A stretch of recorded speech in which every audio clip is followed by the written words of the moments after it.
Welcome to the Living Springs Q&A podcast, where your questions are answered live every week by the pastors of Living Springs.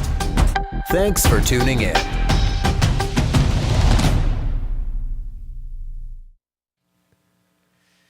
Good day, everyone, and welcome to our Q&A podcast. And we are nearing episode 300. We're getting closer and closer. Yeah, coming quick. We're off next week. Kind of heads up for everybody. We'll have a re-release episode next week. I don't believe it's a re-release. It's a best of.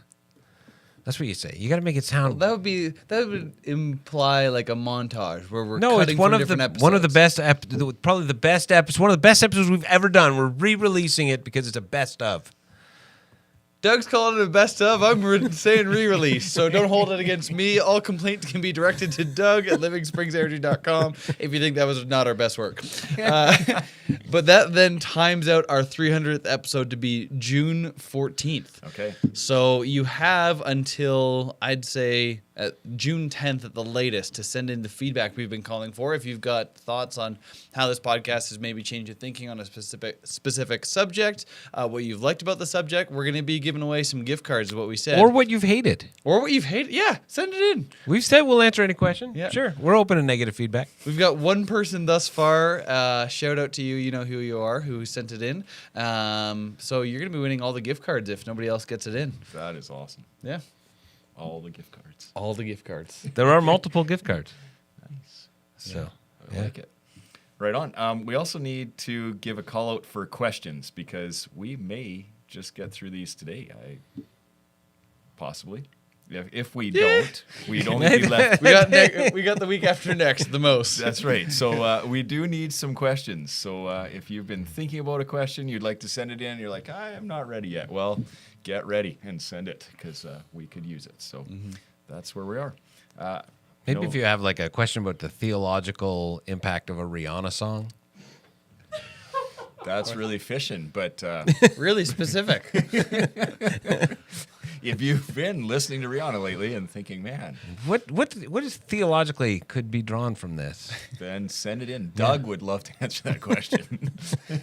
Doug would love to perform that question. He'd first sing the song and then I can tell you that will not happen. I will not sing it. But right on. there can be spiritual. There's a lot of popular music speaks to spiritual things. Oh, absolutely. So And given that just saying. some artists, anyways, like have a bit or a church background, right? Yep. Learn music in church, so they know some things, and sometimes they throw in those phrases that we all know and have heard. Yeah. There's this one pastor. Now I'm just on a story. There's this one pastor in the area where I grew up, and I'd hear him speak on occasion, whether it be at joint church things or just I'd go to. It was a friend of mine. His dad was the pastor. I don't know if I ever heard him do a sermon without him mentioning Avril Lavigne and how she grew up in Ottawa in churches in that area. Like you could count on one Avril Lavigne reference Drop it out there. to this pastor every time I heard. It was not at his church or anything. He just must have really liked Avril Lavigne. So there you go.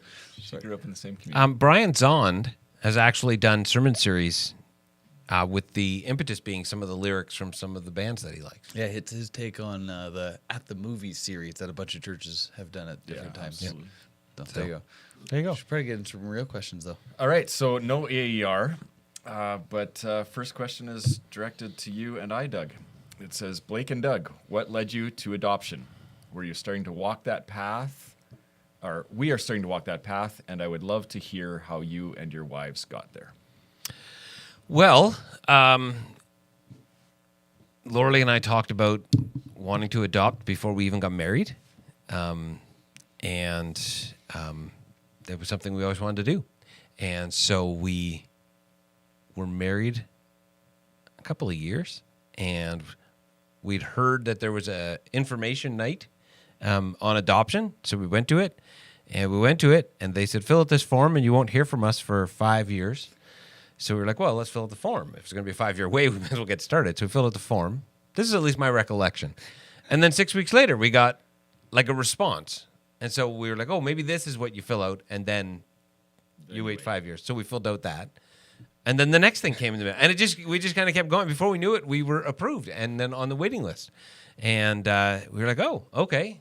and that was just kind of how it went. And then we were matched with a little girl, and that ended up in the court system for a lot of complicated reasons, none of which had to do with us, but they asked us if we would be a part of that journey through the court system, because if things went a certain way, we would then be matched with this girl. If they didn't, we wouldn't be.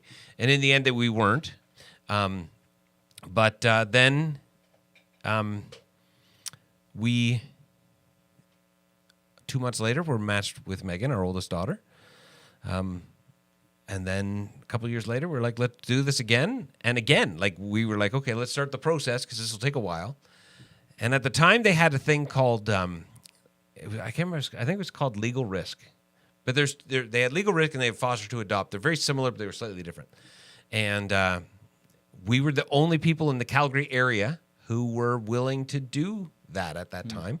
And we were in the middle of, we had just sold our house and we're building the house we currently live in. We were living in an RV in my parents' backyard, and we were going through the process of the whole application. We were not even finished the application process, and we were sitting in one of the interviews, and the social worker said, so would you consider legal risk? Or would you consider doing something while you're in this transition? And before Laura Lee could say no, I said yes, because Laura Lee's more conservative than I am. And sometimes I'm like, no, let's just jump in, because I want to just jump in. And I was like, there's no way that anything's going to happen. Like, the process is slow. There's no way, but I'm not going to say no. And so I said yes. And then 4 days later, we got a phone call that Nick had been born, and that we were the only people who were willing to do foster to adopt. And that was how we ended up matched with Nick. He was, I think he was 7 days old when we met him. Yeah. And then after that, it just kind of was like, okay, I guess this is what we do. So then we adopted 2 more times. And now I think we're done. Think. Well, you never know. We have no plans. I don't want to have Laura Lee, if she's listening to this, not that she listens to this podcast, but if she ever listens to this, be like, what is he saying? We have no plans of adopting again. There you go. But never say never. Yep. If you say never, I think that's when God's like, oh, really? So I'm just going to humbly not say never. I'll start at the end where you're at, and if God says that you can, if you say never, then I'm saying I'm all in. I'm all in, God, because then maybe He won't at all, and I can be done. But yeah, our story, like yours, Doug, was Erin especially talked about adoption long before we were married. She said that that's what she wanted to do. I had at least a couple of friends that I knew that were adopted, and I thought it was cool, so I was in. We were married probably for about 4 years, I think, when Erin came home and said she wanted to adopt Jason, who was our oldest. He was in foster care from someone in our church at the time. So Erin was teaching him Sunday school, and that was how we got started. We got started a little different because then we transitioned to a foster to adopt, so we could just bring him into our home immediately and not wait the long time that they told us it would probably take to do the adoption. But then once we became foster parents, then of course they wanted lots of kids to come into our home. So we did, at that time, I think they called it short-term foster care, where you'd get children that were like immediately, or were apprehended from wherever situation they were in and needed a place to go like right now. Yeah. So often that's in the middle of the night, and they would bring them to our house. And we had a few kids go through our home where it was just like a week or a few days, and then they'd go to a longer term situation. Or we did have a couple of cool stories where they went back to parents, where parents got their act together and away they went. But then we got Isabella, and she didn't seem to go anywhere. She just kept staying in our home for a long time until they said, she's probably going to become adoptable. And we're like, we're keeping her. So that was that. And then my wife thought that we should do that again, and we adopted 2 at a time. We got 2 brothers, Sam and Zach. One at a time wasn't challenging enough. And that one was an interesting story because I thought it was done. We had 3 kids at that time because we did have one of our own in there as well. But God spoke to me very clearly and said, you have the capacity to parent again. So I went home and told my wife, yes, okay, we can do this. And she said, great, because I found these brothers. That is absolutely how the conversation went. And I was like, God, that is not the deal that we made. That's Someone didn't read the fine I print.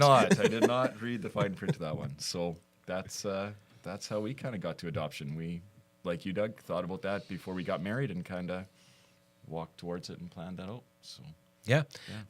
I would say whoever asked this question, if you want to talk to us more about it, we would love to talk to you and help you through wherever you're at, whatever the next steps will be, walk with you through that. I know Laura Lee and Aaron both love talking about this and advocating for it. So if that's something that you're thinking about, you certainly can reach out to us or to Laura Lee or Aaron, and we would love to help you continue to walk along that journey. yeah, it's pretty exciting. Yeah. All right, next question. Do you think that the intergenerational relationships within churches are important? Why? And should churches be putting more of an emphasis on that in their congregations? Kyle, do you want to go first since you Sure. didn't say anything during the last question? didn't. Well, I think it would be kind of presumptuous for me to say something specifically addressed to you guys and one I have no experience in. So I think that was fair. Yeah, I can jump in on this one to start. I think they are incredibly important and undervalued in most churches, including, I'll say, we probably haven't put the priority or we haven't done a lot of creative work to even get there, that as I stop and think about this, and I have for a while, this is a really important thing that I'd love to find better ways to facilitate these within our churches. I think to the why, there is a lot that every generation has to speak to the other one.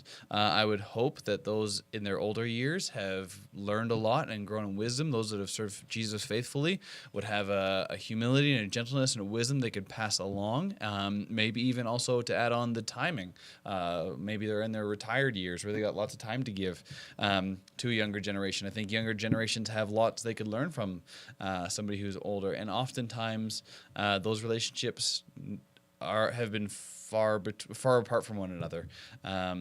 We oftentimes, just out of default, in the way that churches have been structured for my lifetime, we've kind of got all of our demographics in their own silos, in their own corners. We've got right within our own church. I'll use us as the example. We've got our 50 plus. We've got our youth ministry, to put the two extremes on the end there, or kids ministry. I'll use youth for now, where they do their own thing. But I think they would have a lot to learn from one another, and that's, I think, often reflective of our wider culture. I don't see that just being a church thing, that we've done something unique that's not outside of our culture, but we just follow kind of the same principle, that I think we should find ways to integrate that better. I'll start there.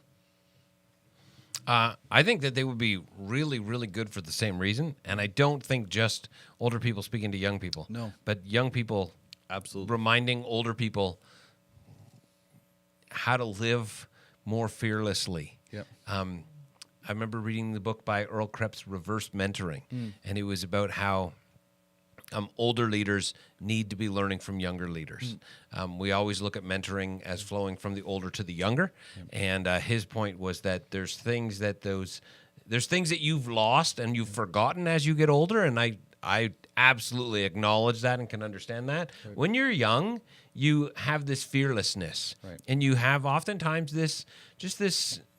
I don't want to use this term in a negative way. It's going to sound negative, but I don't mean it in a negative way at all. Naivety. Right. You haven't been burned, and so you have the ability to just dream about what could be without, when you get older, you live so much in reality that you lose the ability to dream. Right.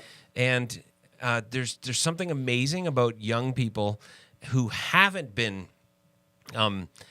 had their souls crushed a few times, that they just have this what could be. Let's pursue that. That I think every leader could use people and needs people who look at things from that, who see with this. And again, it sounds, maybe innocence is a better word, but even that, it sounds condescending, and I'm not meaning it in any way condescending. I'm just not. And so please understand that. But just this faithful ways. Now, this is where I think if you could get these generations working together, the older could offer some wisdom on how to maybe avoid some pitfalls and some ditches. Yeah. But the younger could be like a cattle prod to the older Yeah. and be like, let's try and do something. Yeah. Let's get out there. I'm very thankful for you, Kyle, for how you see the world differently than I do, and you help me to see outside of the box of my generation. Blake, you're too close in age to me for me to include you with him, but Yes, I'm closer to you than Kyle. you're a lot closer to me than Kyle. Let's just be honest. You're a lot closer to me than Kyle. But I value that, and I think that's important. So I think that they absolutely are not just for leaders. No. One of the things that I think is really sometimes sad is when you go to a minister's gathering or a pastor's conference, all the senior pastors hang out at one spot and all the youth pastors hang out in one spot. Yeah, they do. And it's All the associates sit in the corner alone. They don't know what to do. I just wasn't even going to talk about them. Sounds all right. So, because the associates really are, there's not a lot of them, and they are often just kind of the lost in the middle group. But if you could start to speaking across that, what could you do? Yeah. And it could be so cool. It could be so incredible, going both ways. Yeah. The challenge that we have is the challenge that happens in every church. Mm-hmm. Is you're always calling people into a way of life that's not necessarily comfortable. Yep. Totally. That's the call of Christ, right? Absolutely. And as pastors, that's really what your call is. You're calling people out of what makes them comfortable, out of what they naturally want to do, and say there is a better life. Yeah. There is a life of following Jesus that is better, but it's never going to be the way that you want to go. Yeah. It's a call into a life of repentance. Repentance is not meant to be a one-time thing or a one-moment thing, but it's meant to be something that we embrace every day, that we go, the way that I would naturally go is not the way of the kingdom of God. So the message of Jesus, repent for the kingdom of heaven is near, is a message I have to embrace every day. And I do think that there's just I say, so I'm speaking to the last question. Should churches be putting more of an emphasis on that in their congregations? Possibly, probably, yes. But I do also feel like, man, if you were challenging everybody to do everything that they should do all the time, you'd have nobody left in your church, because they'd be like, it's exhausting to go there.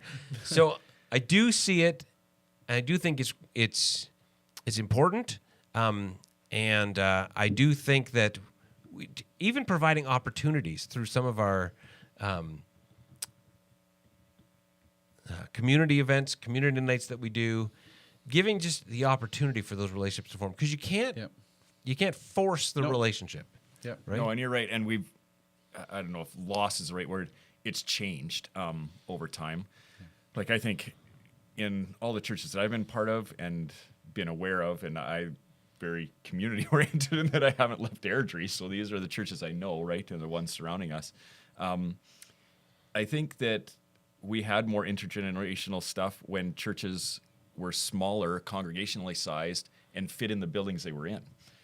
Because we had, at most of the churches I'm aware of when I was a kid, you had Sunday school that happened, or kids ministry happened apart from your morning service. Yeah. So in your morning service, everybody was in there. All the age groups were together at the same gathering. Yeah. As time went on, the buildings became too small because people moved into this community in Airdrie and pretty much all the communities in Alberta, and you just did not have the space to do that. We can't have our kids with us at the same time. Yeah. And then I think culture has changed, like you said, like people just do things in their own age demographic. So it's just something that's gone away. And I agree with you, Doug, to all of a sudden tell people you're going to do it this way now. Mm-hmm. Even just having little kids with parents in an event, that's not a thing anymore. No. It doesn't matter where you go. There's always somebody looking after the little kids so the parents can do their own thing. That wasn't the way I grew up. We were with our parents always. Yeah. And we were just expected to figure it out, and parents parented that way. Yeah. I think to tell parents today that, you just can't. Like, that's just not the way our world operates anymore, right? Yeah. So you have to be a little more creative, I think, if we're going to put an emphasis on intergenerational things, we're going to have to be a little more creative than just Yeah. throwing everybody in the same room and expecting it to work always, Yeah. right?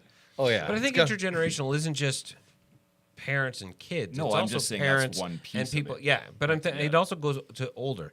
And we, as much as we sometimes don't want to have the kids in the room because they're loud and they're noisy and they run around a lot, there's also this element of we don't talk to people who are older than us a lot of times, Well, right? absolutely.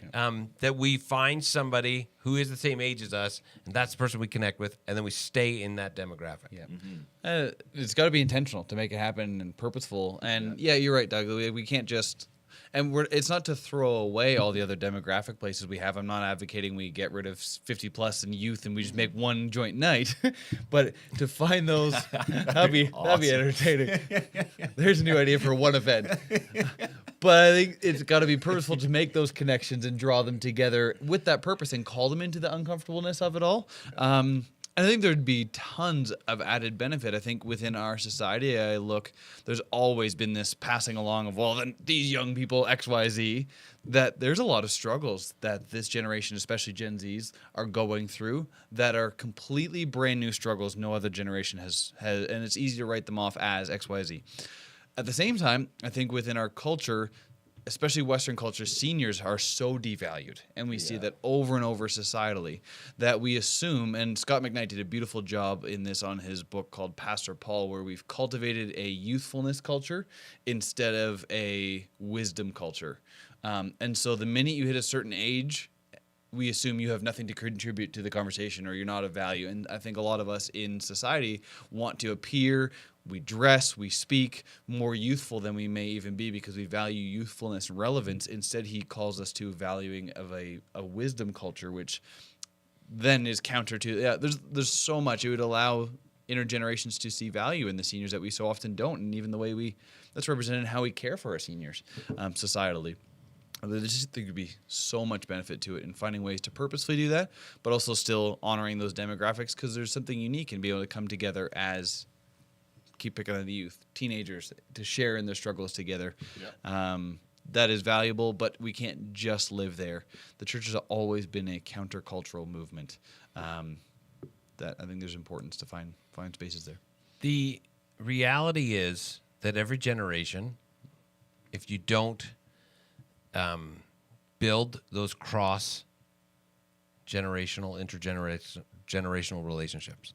You just look at them and you're like, they're dumb.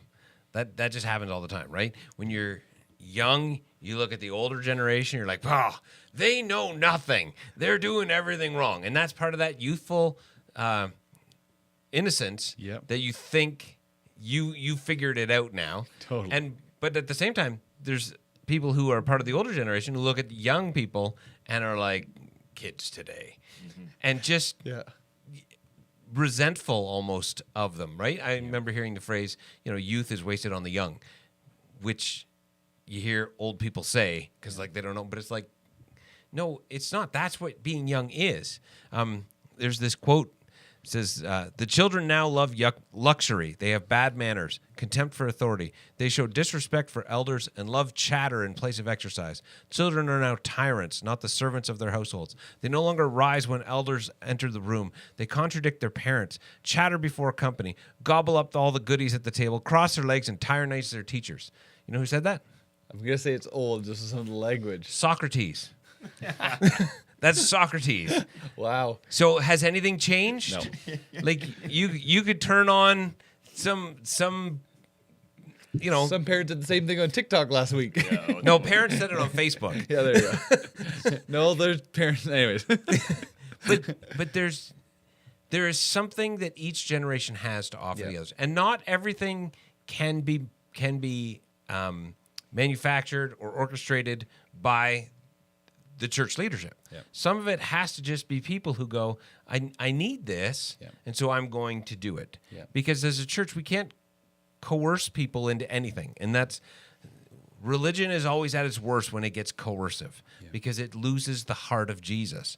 And so it's not a matter of, okay, you need to, if the church is like, you now need to have a relationship with somebody 20 years older than you and someone 20 years younger than you at all times and meet with them once a month. And it's just going to be a pointless endeavor. Totally. What we need is to just recognize we need those different voices Yep. coming into our lives. Yeah.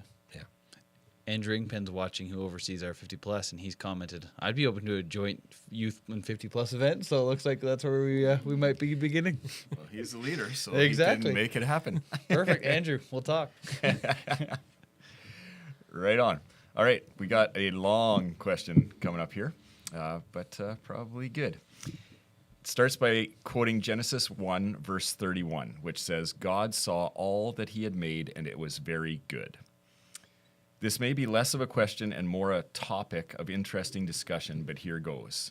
God saw that everything he created was good, but a lot of that good creation we see as bad or harmful. Taking examples from nature.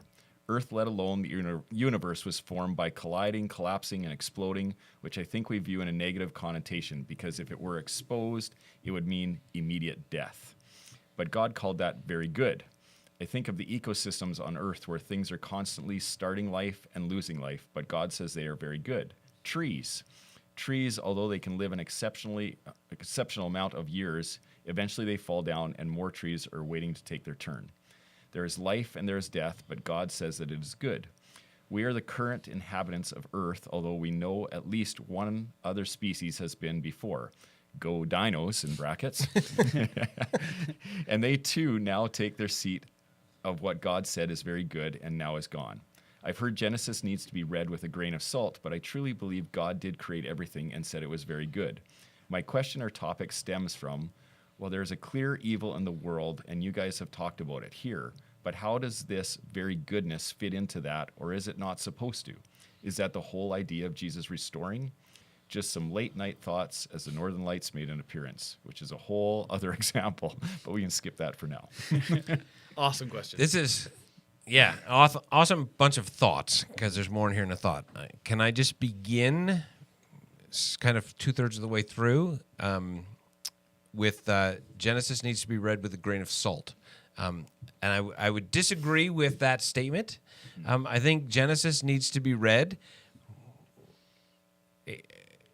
very purposefully and very intentionally. Genesis shows how God wanted things to be. Just because you might not take a literal 6-day creation view of Genesis doesn't mean you should read it with a grain of salt. So Genesis, I really like how this was said in the Bema podcast, and he expressed something really well that I've often thought, but the way he said it, as he was working through somewhere in Genesis 1 to 11, I think it was during the Noah story. And he said, you have to remember who Moses wrote Genesis to.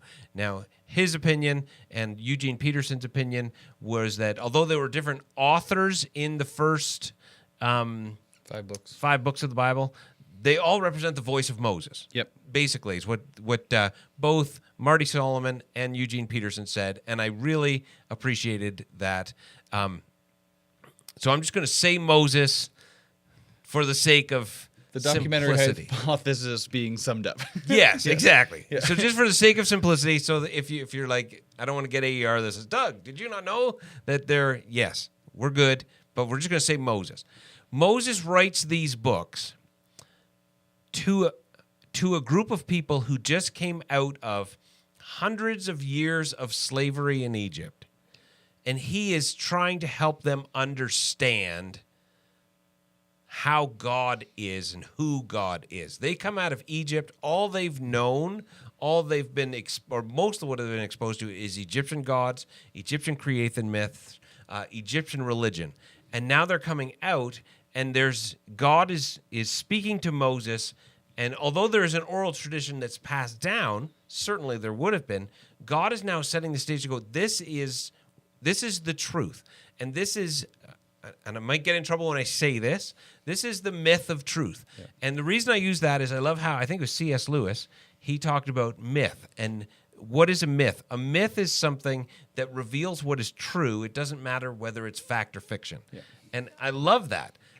Moses, in writing the beginning of the Genesis narrative, that Genesis 1 to 11 narrative, I don't believe he's writing a scientific scholarly paper what he's trying to help them do is to help them see creation from the perspective of God, that there's an intentionality in creation. It wasn't an accident, that God created humans in the image of God, which for people who have spent the last 400 years as slaves, there is a powerful truth there that they need to understand. And as people who are eventually going to go into another nation and subdue other nations, there's a powerful truth there that they need to remember. Because when we have been the wronged, we often, eventually, that group of people can rise up and become the wronger. And we don't see the image of God in others. So there's an intentionality. There is an honor and a dignity that all humans are created with. And there's also a reflection of the love of God and the heart of God in that Genesis narrative that shows a different God than all of the Egyptians' gods were and all of the other gods of the other nations were. That God made man and said that it was very good. That's not what they would have heard ever. So I'm not saying this person is discounting Genesis, but I think in order for us to understand the rest of the Bible, we have to understand the beginning of the Bible. That's so important for us to get that and to understand what has been lost. And when Moses writes these words, he writes these words for the purpose of helping to reshape in their minds who God is and who they are. Really, he's wanting to help renew their minds, as Paul says in Romans 12:1. That's why Moses is writing this stuff down. And that's why he goes back to the beginning. That's why he doesn't start with, after we put blood on the doorposts and walked out, this is the beginning of the story. But he spends, like the whole book of Genesis is the prelude to where all of these people are. Totally. Right? It's a really long, like the opening scroll in Star Wars that sets the context, except it's more than 3 paragraphs. It's 50 chapters. And so you have this. So it's important for us to understand that. I just want to start there. Marty regularly also says it was God got the people out of Egypt, but he had to get Egypt out of the people. Right? Oh, absolutely. Had to reform their minds, which was really good. So we have to understand that's the purpose of that. So I think Genesis is important. I just say that. Yeah. Jumping in, Blake? No, I agree with that. I think that was very well said. I'll start interacting with some of the specifics here that I think there's a separation we need to create then in where this goodness was shifted. I think what Genesis lays out, that all of creation was good, is exactly how God intended it. I would maybe look at some of the specifics in a moment to say, I don't know if these are necessarily negative or bad, but the order of creation of the earth form with colliding and collapsing, God doesn't make humans in that environment. If he's brought creation all together, then he places them in this beautiful garden. And in nature, after that's formed, I think there's intention to the ordering of creation, how that all comes together. So there wasn't a risk of exposure where God was placing his creation of humans in an already created environment for them. Then, at the same time, to say there's been an effect of sin on all of creation is not outside of what the biblical story tries to tell us. So jump to Genesis 3, where Jesus or God's laying out the response to Adam and Eve's sin. Jump down to verse 17 of chapter 3. And to Adam he said, because you listened to the voice of your wife and ate from the tree from which I forbade you to eat, the ground shall be cursed on your account. In pain you shall eat from it all the days of your life. The thorns and thistles shall sprout for you, and you shall eat the plants of the field. By the sweat of your brow you shall eat bread until you return to the ground. For from you were taken, for your dust, to dust you'll return. Like, even the ground itself has been affected by our sinfulness. And so to look at things, trying to pull back the examples here, some of the things there, like the risk of trees falling or anything like that, we can't even begin to imagine, and we can't assume what is or is not affected by the tainting of sin and the effects of sin within creation. That if Genesis lays out, as Doug so beautifully put, that God's creation was good, anything that cannot be accounted to be good, I would assume has an effect of sin on it. There's lots to then interact with here on the trees, and we don't know how humans would have interacted or will one day again interact with the recreation, the new creation of humanity that, I don't know if it was last week we were talking about cooking in heaven and put your hand on a stove with the pain stuff. And you guys brought up, and I've been thinking about it all week of like, well, maybe we don't need pain because we won't burn. So a tree falls, maybe there's nothing negative to that. And I don't know how that interacts, whether it means we're superhuman or we can just push it off us or our bones just rejoin right where they were. I don't know how that looks, but God created us for a good environment with goodness, with protection. I will say, I think that some of that is exclusive to the perspective of humans, and this is kind of getting into some interaction between conversations on evolution's interaction with the creation account, where there is a natural level of decay and death that's needed on creation's account. For dirt to form, you need death and decay in the soil. That doesn't mean there's necessarily negative things that are taking place when God's pinnacle of creation was humanity, and we've been promised to live forever with him. That promise is not guaranteed to the rest of creation, down to the cellular level for us, our skin to shed. All the things that happen that need death and decay. I don't think that it conflicts with Genesis and the goodness that God created for us. And I'll stop there. That's an interesting thought, Kyle, and I do kind of agree with you as you say that, even though I think probably more, I'm just trying to think how to say it, probably the way I was brought up to believe is that death started at the curse, right? That before that, nothing died. And so as a blanket statement, I could just easily believe that or go, okay, perfect. The skin on your arm didn't have to die before that. Trees didn't fall down. But there's nothing, again, in that scientific writing of Moses, because it wasn't meant to be that tells us that, right? So we don't necessarily know that. Now, we have to agree that, yes, probably humans weren't supposed to die, or at least we're supposed to live forever with God in some way, right? There's definitely something that happens at the curse that changes things. But, it's an interesting question to me, because I go, okay, do we have to just have it so black and white as everything before the curse is very good? Like God creates it and it's perfect, and now it's all just trash? Right. Or is there something in between there where it's like, no, God's restorative power has been happening since even that day to keep things still in this measure of goodness, right? And I would probably lean more that way. I do love the end of the question, right, where they talk about Jesus and restoring the world. I think there's a restoration that's coming that's more so than just to me. I think our whole world does get to get out of this decay. I think when we think of the earth groaning, right, with the effects of sin, I think the rocks, wanting to cry out when Jesus is walking into Jerusalem, I think are all examples of the things that our world wants better, right? Totally. That there is something coming. So I'll leave it there. Yeah. So, in Genesis, God says to Adam and Eve, on the day you eat of the tree, you will surely die. Not you will die. You will surely die. Now, I think it's important for us to notice that God doesn't say, I will kill you. Yeah. Which That's a big difference. It is a very big difference. And we need to understand that. It's worth mentioning that. Because we almost get it painted that it's a threat. Yep. It's not a threat. It's a warning.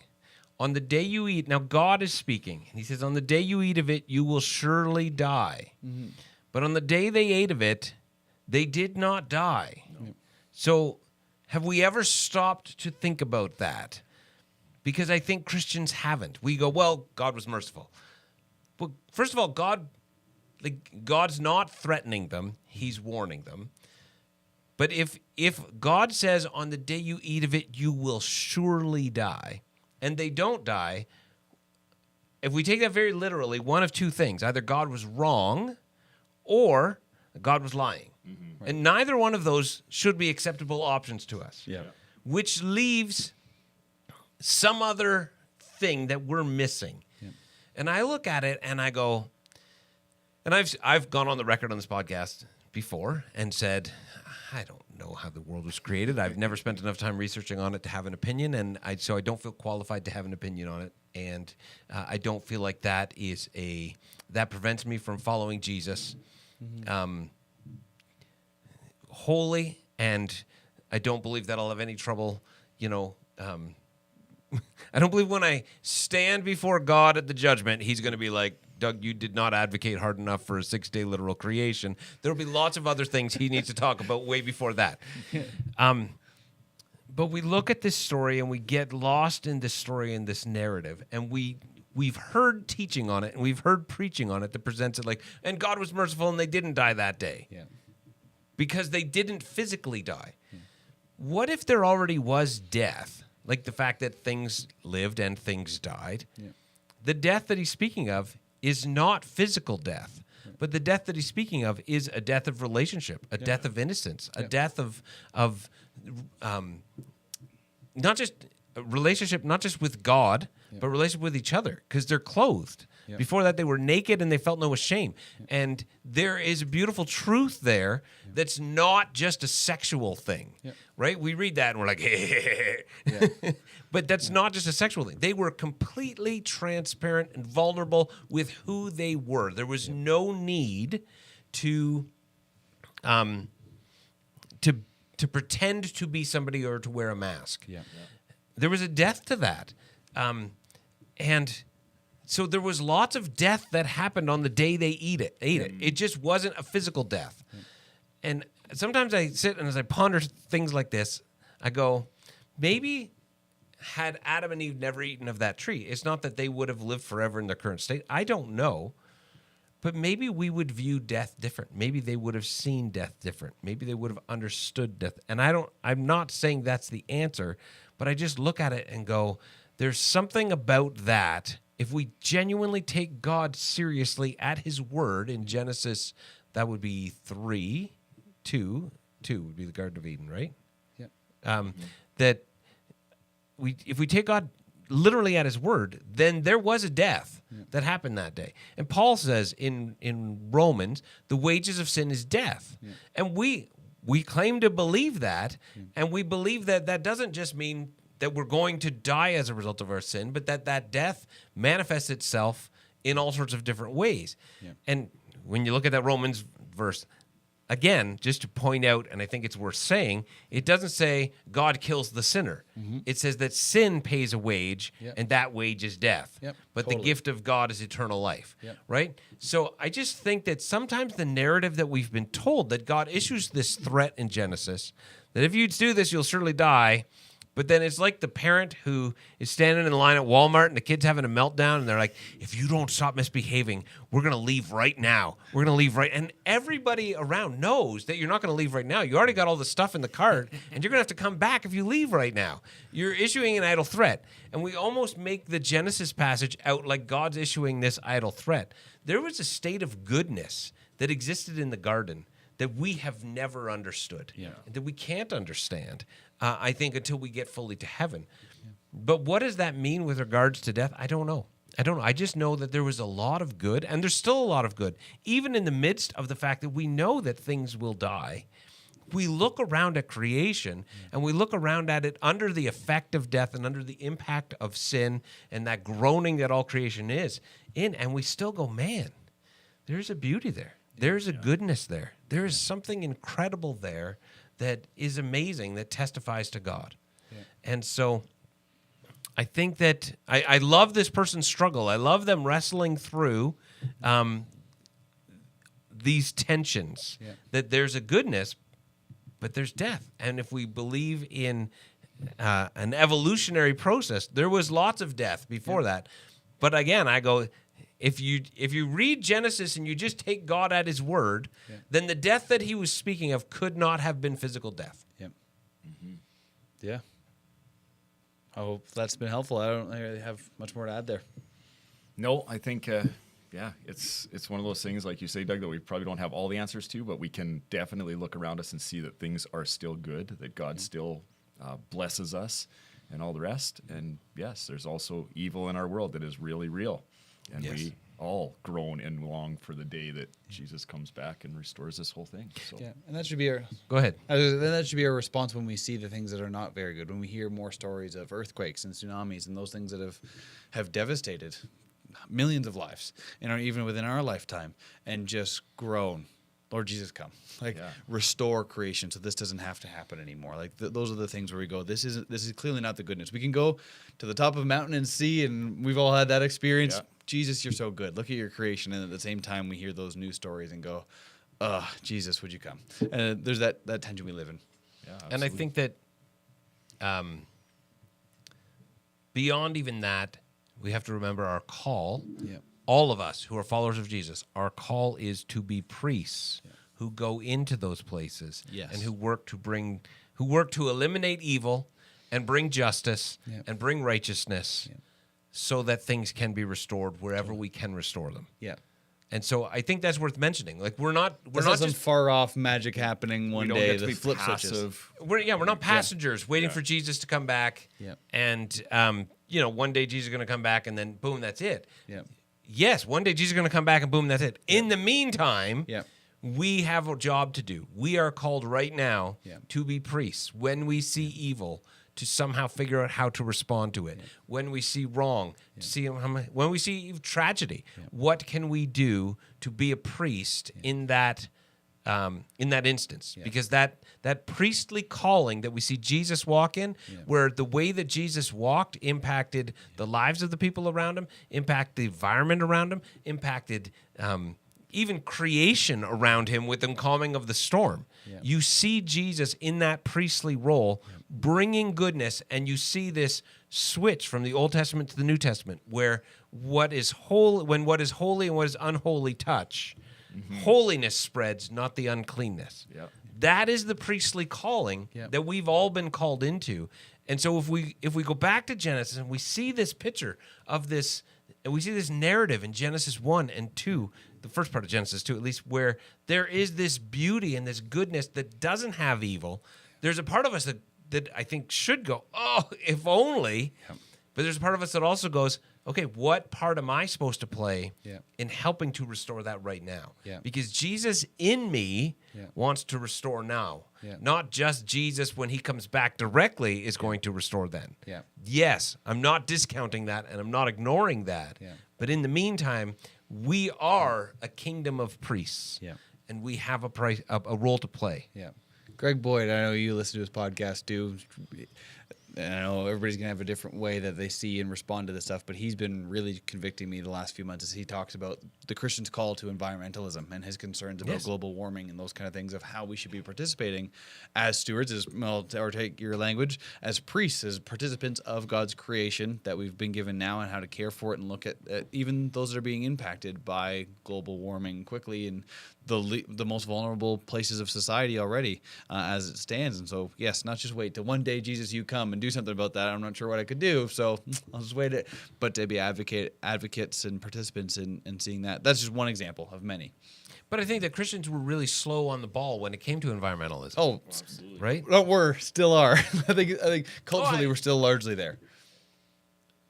I guess it's hard to speak to a people group and paint them with one brush. Yes. But I do think we could say, like, I'll say growing up in the church, when you started hearing conversation about environmentalism, at least in the spheres I was in, it was like, we don't need to worry about that. Yes, dispensational theology makes for bad care about the environment. You want to define dispensational theology for our listeners? Yes, that there are different ages that have come with different dispensations, is kind of where the term comes from, and we will get to an age where this whole earth is going to be done away with, burned up, taken care of, so why care for it now? Because you're just going to make a brand new one by getting rid of this one. It's kind of the connecting thought there. So we're in the dispensation of the church age. Yeah. And then the next one will, well, depending on your theology, maybe the tribulation, and then the millennium, or the millennium, and then, but the next one comes in with Christ's return. There's another dispensation. Christians are out of here one way or another, whichever age is coming. So why worry about the earth now? It's kind of the and Christ will come and make all things new. Yeah. So it's not my problem. We just right? gotta It's sit like tight, be good people, and wait for him to come. Well, it's not that dissimilar to when kids are little. Yep. I can make a mess because mom and dad will clean it up. Totally.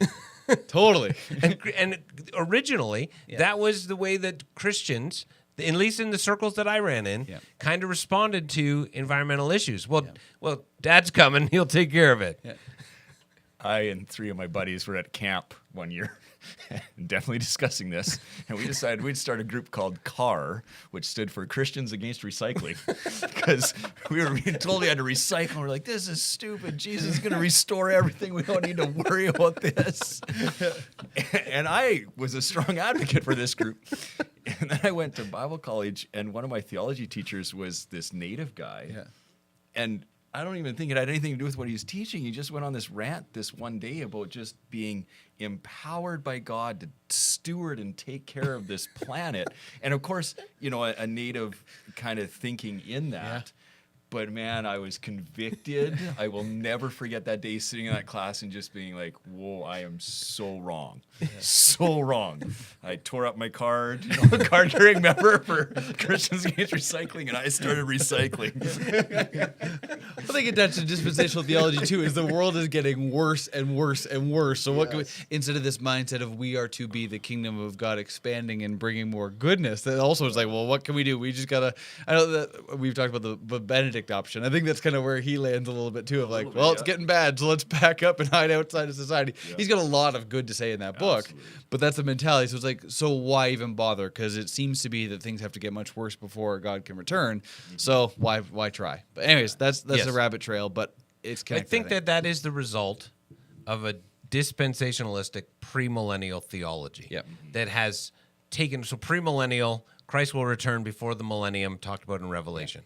And if you've grown up in an evangelical church, you've only probably ever heard that. Yes. That's the right one. If you've grown up and you say with jest in case people didn't pick up on sarcasm. Yes, if you've only ever been in an evangelical church, that's maybe the only one you've ever heard, and you might not even be aware that there's amillennialism and postmillennialism, which would both be more in line with what we're talking about here. That we have a part to play, and that we're called to be working towards the goal of what's going to happen when Christ returns. Yep. And so I think that it's just worth reminding us that, yes, there's a lot of goodness. Yep. Yes, there's a lot of evil, and we are not passengers. Yep. And we are called to be led by the Spirit. And I don't mean that in a way to say, if I don't feel like it, I don't have to do it. Yeah. I just mean it in a way led by love. Yeah. That's probably a better way to say it, the spirit of love. Yeah. That when we see evil and when we see injustice and when we see wrong that would deface, that would vandalize the goodness of God in all of creation, including humans, which were created in the image of God, to do something to respond to that. Yeah. That's good. Andrew commenting along here again, so I'll read him out. I like being able to do this on the podcast live. If the creation story is not an origin story, but an order story, God brought about order out of non-order, then the death could be moving from order to disorder. Yeah. I like that. Yeah, I'd agree with that. Yep. So, all right. Cool. I liked your word vandalism. I'm like, man, that's a harsh word. Like, it's a strong word because I think of, you know, a natural reaction that we would have to vandalism when we hear that something's been vandalized. We're like, oh, that's terrible. Yeah. But what if we're vandalizing this world without our care or our stewardship for it? We vandalize other people all the time. Well, totally. Or people or relationship. Yeah, like that's a good word. It's a really good word. I like that. So, all right. Should we jump to the next question, or should we wrap up for today? I think we should probably wrap up there. Okay. We only got a few questions minutes are left. quick. Yeah. So. Yeah. Right on. Well, we got a couple of questions, only 2 remaining. So if you got questions, like we said, please send them in, and we would love to keep doing this each and every week. So rebroadcast next week, and we'll be back with you the week after with all the questions you're going to send in. And don't forget episode 300. We'd love to hear from you. Yeah. Awesome. See you guys. Have a good week. See ya. This has been the Living Springs Q&A podcast. If you have a question you would like answered or would like to learn more, visit us at livingspringsairdrie.com. Thanks for tuning in.